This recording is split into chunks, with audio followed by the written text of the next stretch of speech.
വ്യാപകമായി കൃഷി നശിപ്പിച്ച കീഴ്പള്ളി കക്കുവ വട്ടപ്പറമ്പ് പ്രദേശം ജനപ്രതിനിധികൾ സന്ദർശിച്ചു.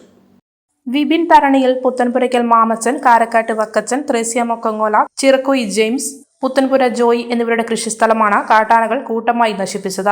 പേരാവൂർ നിയോജക മണ്ഡലം MLA advocate Sunny Joseph, Iritty block panchayat president K. Velayudhan, ഗ്രാമപഞ്ചായത്ത് member George Alampally, father Mathew, Jimmy Anthinatt, Jose തുടങ്ങിയവർ സ്ഥലം സന്ദർശിച്ചു.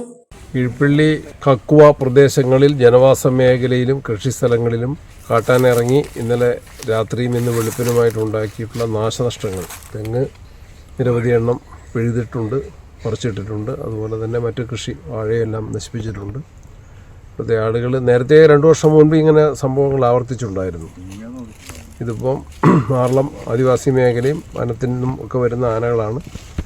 അപ്പോൾ അതിന് പരിഹാരം ഉണ്ടാക്കാൻ വേണ്ടി ഡിപ്പാർട്ട്മെൻറ്റിനോട് ആവശ്യപ്പെടുകയാണ്. വനം വകുപ്പിൻ്റെ ശ്രദ്ധ അടിയന്തരമായിട്ട് വേണം. ഇവിടെ ജനപ്രതിനിധികളും അതുപോലെ ബഹുമാനപ്പെട്ട വികാരച്ഛൻ ഉൾപ്പെടെ ബ്ലോക്ക് പഞ്ചായത്ത് പ്രസിഡന്റും ഗ്രാമപഞ്ചായത്ത് മെമ്പർമാരും എല്ലാം ഈ വിഷയം ശ്രദ്ധയിൽപ്പെട്ടിട്ടാണ് ഞങ്ങളിവിടെ വന്നിട്ടുള്ളത്. കൃഷിക്കാരും അതുപോലെ താമസിക്കുന്ന ആളുകളും ആശങ്കയിലാണുള്ളത്. ഇതിന് പരിഹാരം ഉണ്ടാക്കാൻ ആവശ്യപ്പെടും.